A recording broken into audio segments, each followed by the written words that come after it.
لا إله إلا الله. أعوذ بالله من الشيطان الرجيم.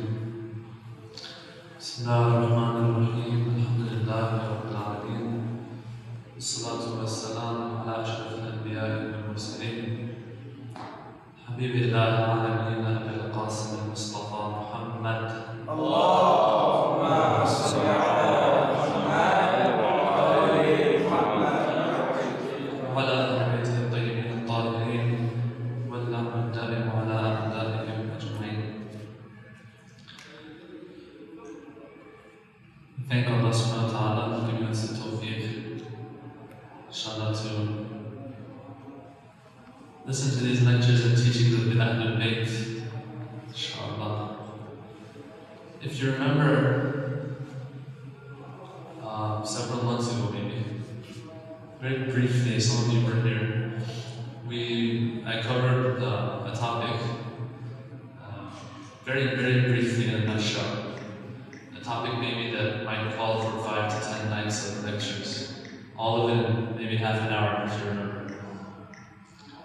But I've been asked to elaborate on this topic more and to open it up and expand on it and to cover it in detail, inshallah. So, inshallah, for the next couple of weeks, maybe inshallah till Dr. Shuman comes back, we're going to be covering this topic, inshallah. Recite salat.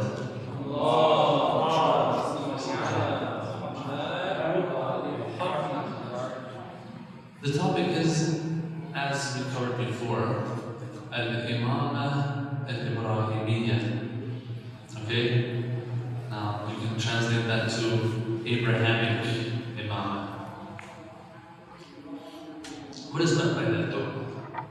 Abrahamic Imamah, right? We talked about this before a little bit, remember? Al-Imamah Al-Ibrahimiyya denotes that Imamah that Prophet Ibrahim was given, that the Quran talks about. Okay? أعوذ بالله من الشيطان الرجيم. وإذ ابتلى إبراهيم ربه بكلمات فأتمهن قال إني جاعلك للناس إماما قال ومن ذريتي قال لا ينال عهد الظالمين. Okay, this verse is very famous. Now, when we go to Ahadith and stuff, Ahadith, you see the Imams, they would refer to this verse of the Quran to argue for their status in Islam, their station, the Imam that they have. Okay? Now, someone who looks at this verse will say, okay, this verse is talking about Prophet Ibrahim. Prophet Ibrahim was given some tests, he went through some tests, he passed those tests. Allah says, now you're going to be an Imam. Imam here means leader. You're going to be the political leader of the Ummah and of your Ummah. And let's move on to the next verse. Okay? But once again, it's the task and duty of the great ulama to come and stop at these verses. Think. Bounce these verses off of other verses in the Quran to understand what's going on. Important concepts are mentioned in these verses. You can't just pass by them, overlook them. Okay? That's what these great ulama do. And then you see, unfortunately, nowadays, it's a bad day and age for us, that people are starting to question the greatest. Sometimes you question a movement through its normal people, the normal adherence to that movement, of that movement. Sometimes you go for the big shots. You go for the most famous ones, the most important ones.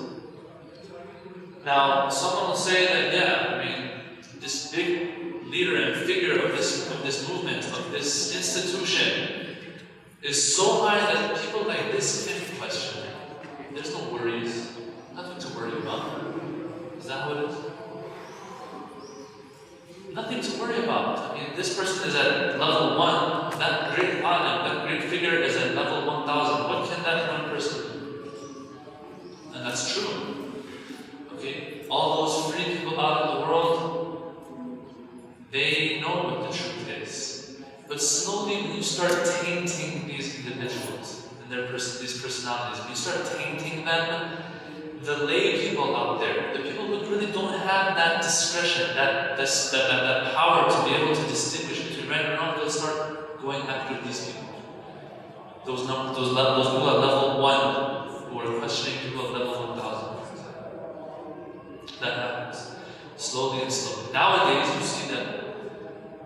I've seen a series of lectures by people you never even heard of. Now, what do?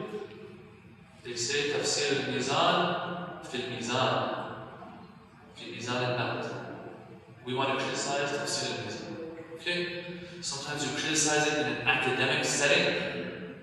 Sometimes you criticize and you look over something with other qualified, competent individuals who are unbiased. Sometimes, no.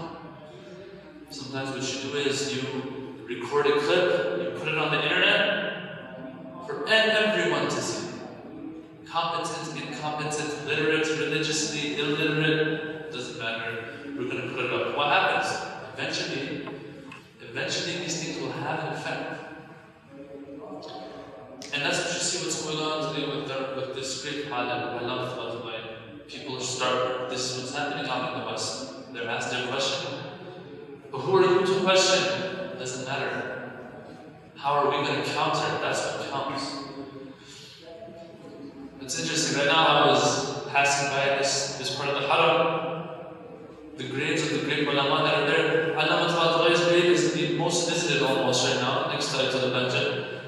And the paint on this grave is gone. People have touched it so much, it's gone. That's how, but the rest aren't like that. That shows how high this person is. Now they're going out, and people out there who have no one else to come and counter them, they're easily saying, we're going to criticize whoever we want. So it's our job, and I was saying this last time, it's our job to start promoting this idea of referring to ulama. Because some people, this is also another argument out there. They say, who do we follow? The Ahlul Bayt or scholars? The Ahlul Bayt are ma'soom. Scholars are ma'soom. So let's follow the Ahlul Bayt. We don't care how big this person is. We're going to follow Ahlul Bayt. Okay, you being scholars yourselves know the fallacy in this argument. You can easily identify what's wrong with this argument. We want to go to Ahlul Bayt.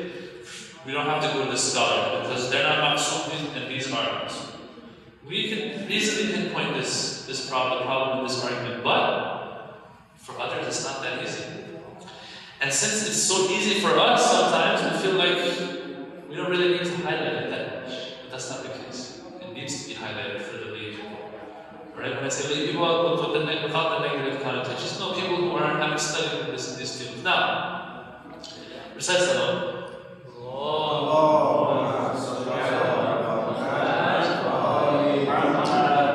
Having said that, let's move on. That's something that I really needed to get off my chest. Moving on to this topic of ours, Al-Imama al-Ibrahimiyya. Who teaches us this? Those of you who were here before, the great Allama al-Tayyib, he's the one who highlights this for us. Highlights it in such intricate detail that you don't find this anywhere else. You can't see this anywhere else. When you go on other tafsir, they just move on. They don't really stop here and really elaborate. He has done that. He says Prophet Ibrahim alayhi salam was given imam. Okay, we're going to stop here and think. What is this imam all about? What is the scope of this imam? To what extent does it extend? Does it mean leadership? Meaning society, you have to lead society now? What does it mean? Well, some people will say that. Some people will say that yes, Prophet Ibrahim became a political leader after he had fulfilled those tests. But question, this is the greats are asking this. Question, wasn't Prophet Ibrahim already politically active and leading? Was he not already going against, for example, the idol worship of that time? We all know the story. He was ordered to go against the idols of his time. They flung him into the fire because of what he did. He destroyed the idols. When the people were gone out of the city, he destroyed the idols. Wasn't he already politically active? Yes, he was. Seriously, common sense. Do you need to fulfill all these kalimat that I talked about last time? Do you really need to fulfill all of these kalimat, all of these tests, hard tests, and then after fulfilling all those, then you join up and nas imam. Now you're in. difficult question. After our Holy Prophet passed away, the first Khalifa, second, third, fourth Khalifa, to those who say Prophet Ibrahim became a political leader after those tests, had they gone through all those kinds of tests? Had they been flung into the fire? And so on and so forth, all these different tests. Had they been ordered to sacrifice their sons? No.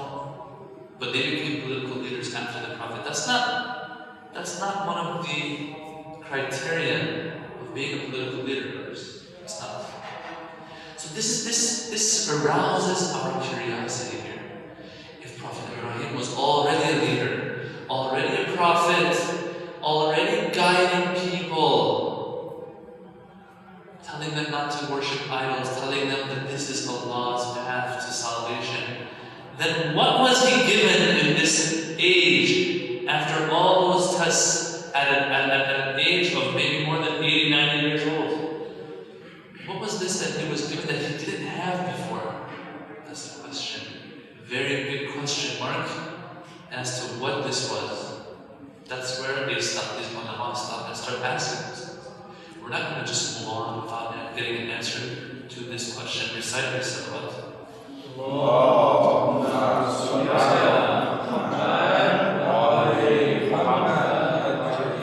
So, just to determine what the boundaries of our topic are. We in the Shia school of thought believe that Imamah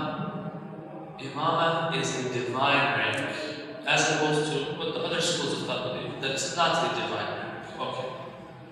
So what the other people will tell us, they'll say that, okay, very nice, that's a very nice station, that's a very nice rank, Imam, very nice, divine, very good. Please now show us the proof. Why? If it's so important, then why has it not been mentioned? Very simple. The Quran very simply Allah has to come and say that Ali is the successor of the Prophet. Very simple. Okay? There's two ways to answer this from a Quranic perspective. One, we go to the verses of Quran one by one, the ones that are about a particular individual. Focus on those. Sometimes we go to the more general verses. Okay? We've all heard the stories of the different verses that specifically talk about Nabi al-Mu'minin. We've heard about those verses. But the more subtle verses that sometimes brothers and sisters will give us more than just the things that are very basic. They give us more, but they're subtle. It takes hard work to decipher and to understand what these verses are talking about. But man, you learn what these verses are talking about, they do wonders. Okay? They are keys that open great doors. What we're going to be doing is we're going to be speaking about the general verses. One of those general verses, which is the one that I recited. Okay? But there's many more ways of approaching this topic. That's what's meant by the Imam al-Ibrahimiyya. So what the agenda is going to be, inshallah, for this session, and the 2 weeks to come, the next section and the session after, here we're going to be talking about the scope of this Imam, inshallah. Okay? The scope of this Imam, what is it exactly? Next week, inshallah, we're going to be talking about what the conditions for this imamate with this scope are, too. But then again, we're going to see that all of this is about Prophet Ibrahim. In the session to come after, we're going to talk about how we can shift and transfer this imamate, Ibrahimiyya, to the imams to come after our Prophet. Okay? So as you see, it's very general. It's not specifically the verses talking about certain individual. Okay? Or else we have very nice verses for that. Surah Ma'idah, I think verse 55. أعوذ بالله من الشيطان الرجيم إنما وليكم الله ورسوله والذين آمنوا الذين يقيمون الصلاة ويؤتون الزكاة وهم راكعون.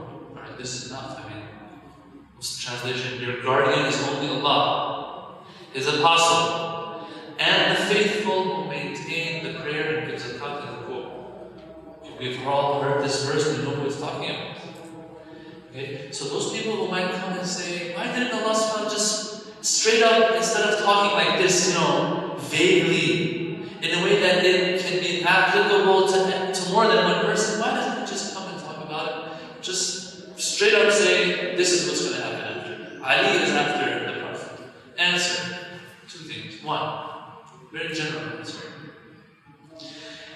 if you corner a cat, okay, a cat is one of those animals that's frightened very easily, runs away. As soon as you get within that range, that cat will run away. Right? But sometimes when you corner that cat, that same cat that's always frightened, when you corner it, and it has no way to escape, what happens there? It happened to me once. This cat was stuck somewhere at the top of a staircase. I saw this very cute, harmless cat, and I said, let me go see up close what it looks like. So I got closer and closer to the extent that it had nowhere to go. It had nowhere to go. All of a sudden, this cute little tiny harmless cat transformed into this huge animal that I had never seen in my life. Okay? This cat, it made a snake sound and attacked me. Same thing with Quran. If Allah subhanahu wa ta'ala, what does He do? If He leaves no way out, okay, through the Quran, what's going to happen? The verse, إِنَّا نَحْنُ نَزَّلْنَا الذِّكْرَ وَإِنَّا لَهُ لَحَافِظُونَ is going to be reached. Allah is supposed to protect this Quran through normal means. Not that anyone who comes and tries to change the Quran, a thunderbolt from the sky will come and hit him and destroy it. That's not going to happen. Allah knows how many times they tried to destroy the grave of Imam Hussein during the Abbasid Khilafah. Did thunderbolts come down?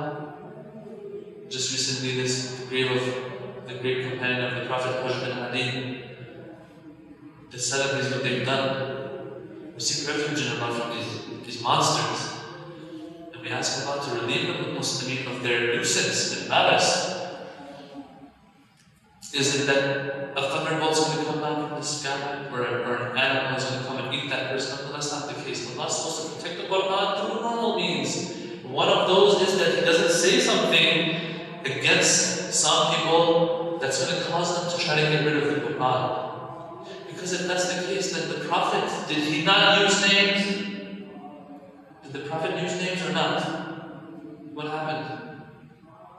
Okay. If using names equals, okay, if there's a talazum between using a name and no schisms coming about, no difference of opinion, no fighting, no argument coming up, then that's not. Then what happened with the Prophet? The Prophet, did he mention names in Ghadir or not? Did he not mention from the beginning? He kept mentioning it. Did that work? It worked for those who were after the truth, yes. So that means that, okay, so it's not the case that necessarily if names come in the Quran, then that's going to help. No, not necessarily the case. So that's a general answer that can be given to those who might say that, what about this? But now we're going to go to those general, subtle verses of the Quran, the one that I mentioned, recite Salawat.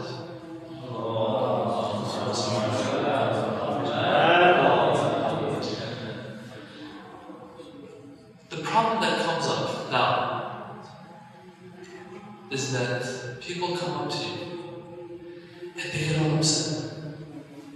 They say, oh my God, the Shia, they believe that their imams are higher than the prophets. They get so upset.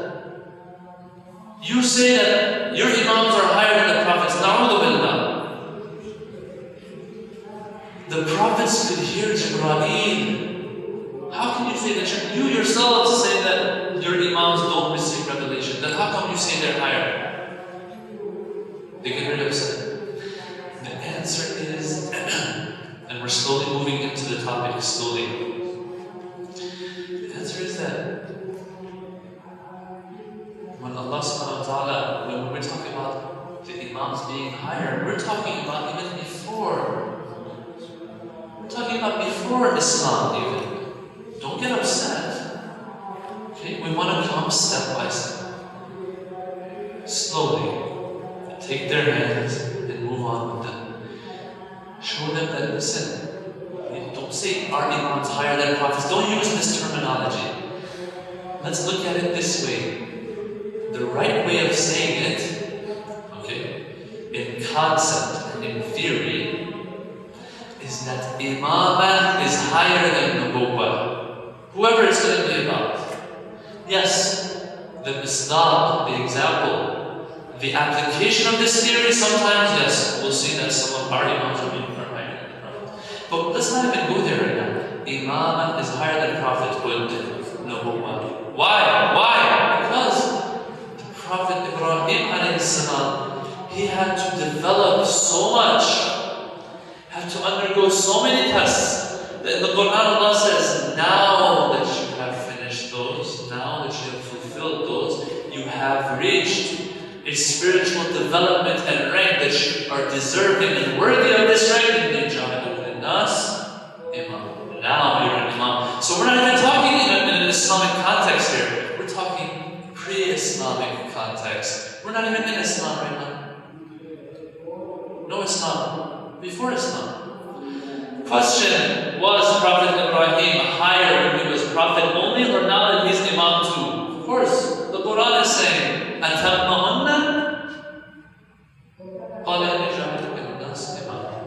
he's an Imam. So we're taking the argument, we're taking the discussion and topic there. We're going all the way back there. That's where we're going to start discussing this whole topic. Okay? So that's the first thing that is said to them when they get upset. Oh my God, higher than prophethood. Prophets, they could hear Jibreel. Well, first of all, another thing to say, now that you're saying he could hear Jibreel, let's read an excerpt from Khutbah al-Qasam. You've all heard this. It's not one of those little khutbahs that some may question the veracity of. No, Khutbah al-Qasam, the sermon of disparagement. Imam Ali attacks Shaitan in that sermon. And he says to the people, be careful not to be like Shaitan. There's some things that Shaitan had that we should be careful not to have. Allah is very sensitive about them. In that sermon, he also talks about himself.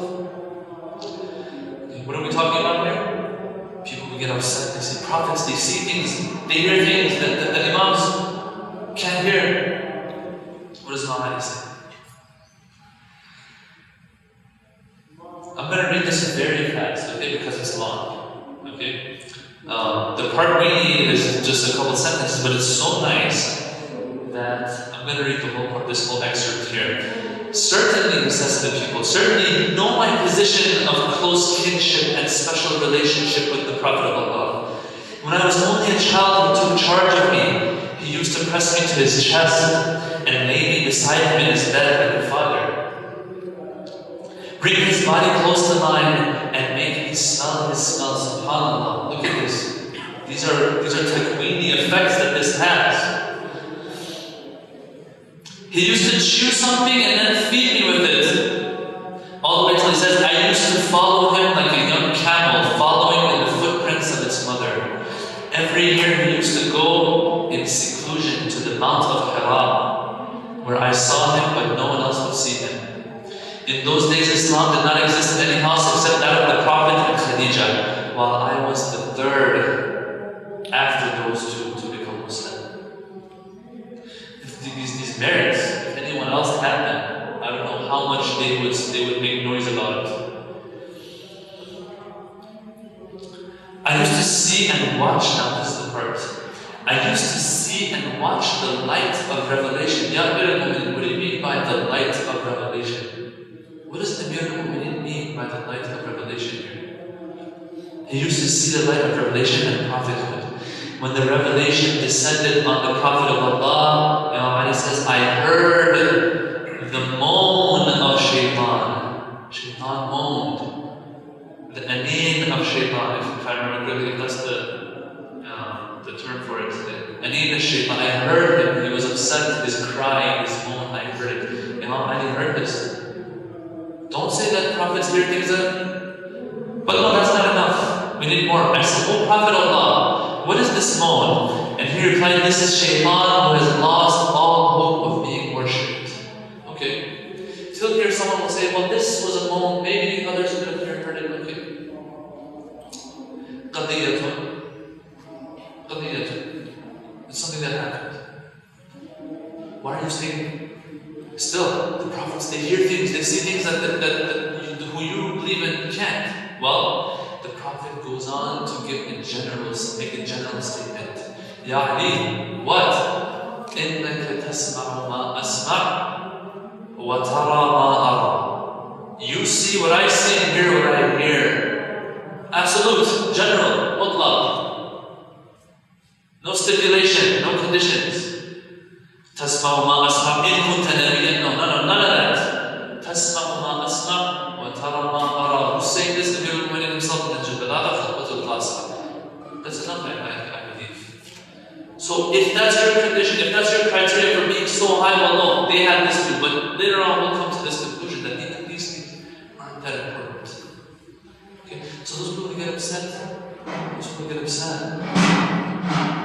You believe that your imams are higher than the prophets. We have these things to say in general, what I just said. But there's more to it than that. And that's where Allah comes in. He takes our hand. We were talking about Prophet Ibrahim became Imam. Inshallah, this is our starting point. Our destination is seeing how this can be passed on to those who come after our Prophet. So we're talking about Al-Imam Al-Ibrahimiyya, and inshallah nantahi bi Al-Imama, let's call it Al-Qurashiyya, Al-Hashimiyya, Al-Alawiyya, Al-Mahdawiyya, and so on and so forth, right? Inshallah. Recite Salawat. Allahumma salli ala Muhammad. So if you remember, I said that we're going to determine the boundaries of the scope of this Imam, and the Quran talks about that Prophet Ibrahim had. Okay? The scope, inshallah, this session. Allah in his tafsir, what he does is, it's very nice what he does. And he does this everywhere. In Surah Fatiha, when he's speaking about Alhamdulillah Rabbil Alameen, whether this Alif Lam here, what is this Alif Lam? He does the same thing that he does here in this, in Ijalik and Nasnam. He goes to other verses and very, very intricately opens it up and dissects it. What he does is here, he says, alright, let's go and look around and see if we can find other verses that have this term of Imamah. So Imamah is in the Quran, but it's for Prophet Ibrahim. No one get upset. Okay, don't get upset. This is about Prophet Ibrahim, not about Muhammad. He goes to other verses. Surah Sajda, verse 24. Surah Anbiya, verse 73. These two.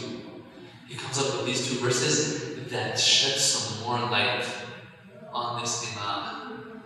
There it just says Nijad ibn Nas Imam. Here it sheds light on it and opens it up more. What are those verses? Let me read the translation.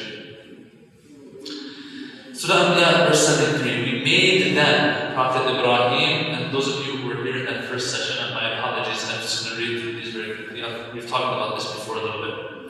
We made them, Prophet Ibrahim, Ishaq, and Ismail, Imams. We made them Imams, they were prophets. Now we make them Imams, guiding by our Amr. So they are Imams upon Kama, guiding by our Amr. And we reveal to them the performance of good deeds. So then the verse, oh look, so there's a little bit extra here. Allah subhanahu wa ta'ala has given us a little bonus here. A little bonus, a little extra. Okay? So they were made Imams guiding by Amr. Another verse. Now someone might say that this phrase that's used here, that's just, words that Allah chose. They're guided by God's command. Because the translation of Quran says command. So this means Allah commanded them to guide the people. All prophets are commanded by Allah to guide the people. So nothing special here. Two things. One, the same exact phrase somewhere else in another surah that has nothing to do with this surah. Surah Sajda, verse 24. And amongst them, Bani Israel, we appointed Imams to guide the people by our Amr. By our brothers, you have to keep this in mind. We have to let the people know that yes, the translation of the Quran is a good thing. It's good to read translation of the Quran, to understand, to get a hint of what the verses are saying. But when it comes to intricate details, you have to be an expert. You have to go to the script itself. You can't go to the translation and expect to come up with some very nice conclusions. A lot of times they're going to be inaccurate. A lot of times you'll miss out on a lot of things here. Now, say, okay, Allah commanded them to guide the people. Makes sense. But why is it saying we made them imams to guide? The first point is that in two places that are irrelevant, we have the exact same phrasing and wording, showing that Allah here has something to say. Secondly, they were prophets. Weren't they guiding already? The same argument that we had before. We have to keep repeating this and reminding ourselves of this, that they were guiding before. What is this becoming an imam and guiding again mean? It's tahsil al-hasil. You have something and you go after it. It doesn't make sense. They're guiding already. Why should they be guiding again? Okay? Someone will say that this is a clause that's not very important, you know. It's just a clause. They were imams guiding. The answer is, when it comes to Quran, you can't just go that simple, go by things that simply. Okay?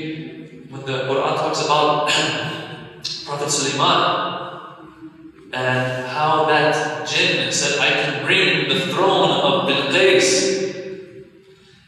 Before you get up, and then قال الذي عنده علم من الكتاب, if I'm not mistaken. No. Right? Is it right? له علم من الكتاب, I'll bring it before the blinking of an eye.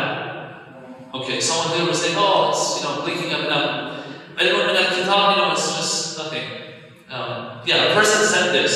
If a person said this and there is no effect and it has nothing to do, his power of being able to bring this throne has nothing to do with him having ilmun min al-kitab. Why did Allah bring this clause? This is called itrazat al-qulub, right? If you bring a clause in there, it means it is narrowing the meaning down. Right? We all know what that means. Itrazat al-qulub, right? Here's the same thing. If we made them imams, but this extra clause here, nothing special. Let's go on. No, hold on. This was here, okay, has something in it. Especially since it's been repeated several times. Alright. But still, that doesn't solve the problem. Right? Your hands are bloody. You don't wash your hands with blood if your hands are bloody. We said this in Farsi, then you should have. Right? We said we want to know what imamah is all about, but we can't. We went to other verses. Okay, we found out that this amr can't mean just a normal command, because when they were prophets, they were also guided by Allah's command. So what's special here? Well, guidance by amr is special. Okay, guidance by amr. But what is amr? So we want to find out what imamah is. We go and find out that it's guidance by amr. We don't know what that is. It's like saying X equals Y. Okay, what's Y? That's when Allah once again, He goes.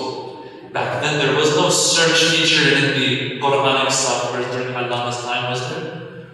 There was no search feature. There was no Quranic software back then. Even if there was Quranic software with search features, okay, we should be having tens of Hanamat right now. Is that the case? That's not the case. We don't have tens of Hanamat. He was one and He came and left this world. Okay, it's more to it than just that. This uns with the Quran, this acquaintance and familiarity with the Quran, plus some amal too. You have to give it a little pinch of amal as well. Ilm itself is not going to cut it, brothers. I don't want to get into akhlaq, you're better than me in that. Allah once again takes our hand, goes to the Quran to find out what this amr means. He has 3 verses for us. Surah Yasin, verse 82 and 83 of Surah Yasin, right? And verse 50 of Surah Al-Qamar. These 2 he comes up with. And there's many more verses that talk about amr. But these 2 are very, very helpful. You want to find out what imamat is? amr, so now you need to know what guidance by amr is. To know what guidance by amr is, you have to know what amr is. These verses are talking about amr. What amruna is? What is amruna? وَمَا أَمْرُنَا إِلَّا وَاحِدًا كَلَمْحٍ بِالْبَصَرِ. Another one. You want to know what my amr is? هل تريد تعلم ما هو أمر الله؟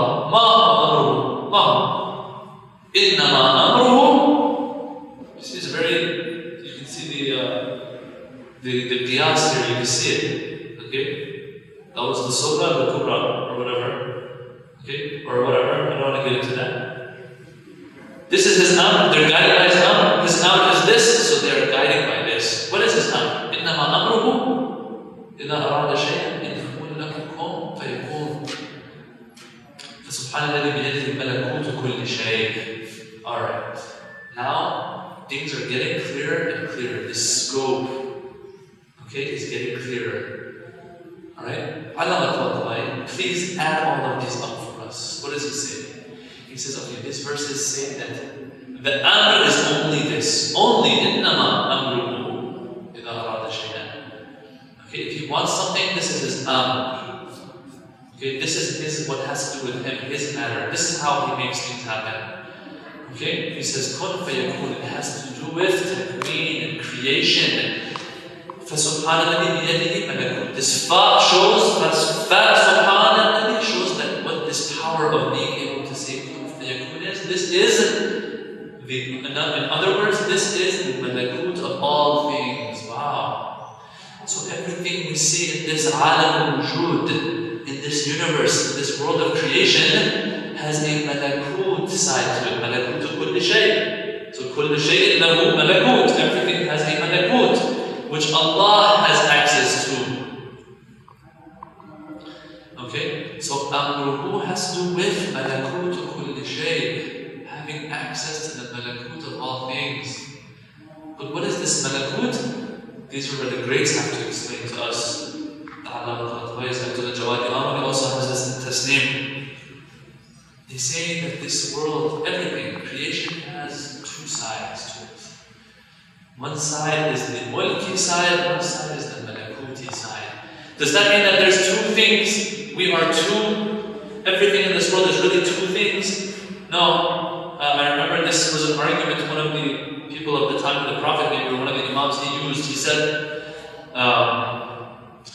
وَهُوَ الَّذِي فِي السَّمَاءِ إِلَىٰ, verse correct, is the verse correct? وَفِي الْأَرْضِ إِلَىٰ. Allah is the one who is the God in the sky and the God on earth. So there's two gods.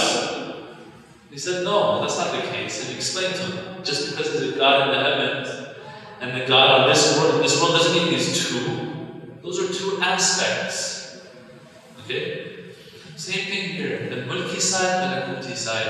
It gets very philosophical. You brothers are also ustads in this field. I'm not going to get into it. The malakuti side has to do with that side of creation that has to do with the kun fayakun of that shay, of that thing. The fact that in min shay illa wa akhidun bin nasiyatiha or nasiyatihi. I don't remember the verse. Allah holds it by the forelock. Okay? Allah holds it by the forelock. This is symbolic of what? That Allah, every single second and moment of our existence is in His hands. That's the malakuti side of things. If He lets go, it's over. Okay? That's the malakuti side. Where the cause, if it lets go, the effect is gone. That's the real illah. Okay? Al-illah al-haqiqiyya, that's what it is. But then when you come to the mulki side, yes, I switch the light on, the light turns on, that's the cause, that's the effect. That's not really cause and effect. That's an alam al-mahiyya and stuff like that. Where, those things are not really cause and effect. Okay, how the ulama have explained this, right? So that's the malakuti side. That's where the real things are happening, the malakuti side. This mulki side is what we see. This malakut and mulk, they explained it in this tafasir. Okay, also, we're not going to get into it. So, when it has to do with the malakuti side, which is not limited, which is not bound by time, space, matter, no limitations there, because everything is unity, oneness. That's where this verse makes also sense. وَمَا أَمْرُنَا إِلَّا وَاحِدًا كَلَمْحِ الْبَصَرِ. Everything happens there in instantaneous blinking of an eye. He says, be, it is. No gradualism, no time, none of that. One, that's the sign. So, أَمْرُهُ أَمْرُنَا, all of this has to do with مَلَكُوتُ كُلِّ شَيْءٍ. I'm speeding through this. Okay, speeding through this because we're running short on time. But there's a lot to say. Now, so a person who is an imam and is yahduna bi'amrina, you take that amruna, put it to the side, and then what do you put instead of it? Malakutu kulli shay. Yahduna bi malakutu kulli shay. So their guidance is a special guidance. And that's where ulama come and explain more and more. They say this is taking the person's hand and putting him in the destination. Right? Al-Ihsan al-Matlub, al-Hidayah al-Tikwiniyah. Okay? Sometimes you put light on the road so that a person can walk that road. Sometimes you walk next to him. This person is walking, he feels you bumping into him. You feel happy. You see that this person is next to you. You have more motivation to go. This is Hidayah al-Tikwiniyah. A little bit of an extra thing, or else who's going to remember Imam Hussein after 1400 years? These are small manifestations of this Hidayah al-Tikwiniyah. The fact that we are touched by these Imams, all of that. There's lots more to it. They say that they are the means of Allah's grace.